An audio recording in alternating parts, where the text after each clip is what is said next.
Mister ஜிக்கு என்ன சொல்லியிருப்பாருன்னா, இதுக்கு என்ன கெப்பாசிட்டி வேணும், ஒரு ரிவ்யூவர் யார் வேணாலும் படத்தை ரிவ்யூ பண்ணலாம், படம் எடுக்க நம்மளுக்கு தான் மக்களுக்கு தான், அது யார் வேணாலும் ரிவ்யூ பண்ணலாம் அப்படின்னு சொல்லும்போது எனக்குமே அந்த வீடியோ பார்க்கும்போது கரெக்டான மிஸ்டர் ஜிக்கு சொல்கிறது கரெக்டான. பிரேம்குமார் ஏன் அப்படி சொன்னார், ஏன் ஒரு நல்ல ஆச்சு ஏன் இப்படி சொல்கிறாரு. நானுமே சில வீடியோ ரஷஸ் பார்த்தா ஒரு ரிவ்யூவர்ஸை கம்ப்ளைண்ட் பண்ணிட்டே இருந்தார், தலைவன் வந்து ரொம்ப டிப்ரெஸ் ஸ்டேட் போயிட்டார் போல, நானுமே அப்படி தான் நினச்சேன்.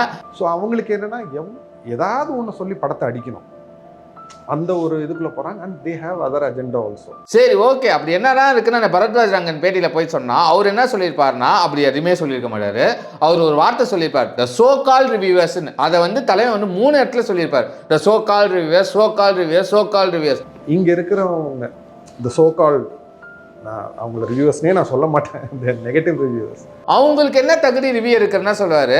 அவர் பரத்வாஜே வச்சு கேட்பார், நீங்க சொல்லுங்க, நீங்க சொல்லுவீங்க, நான் அக்செப்ட் பண்ணிட்டு தான் போறேன், நான் ஒரு சர்க்கிள் சொல்றேன், ஒரு பேஷனேட்டா ரிவ்யூவர்ஸ் இருக்காங்க, அவங்க சொல்ற எல்லாருமே நான் லிசன் பண்ணுவேன்,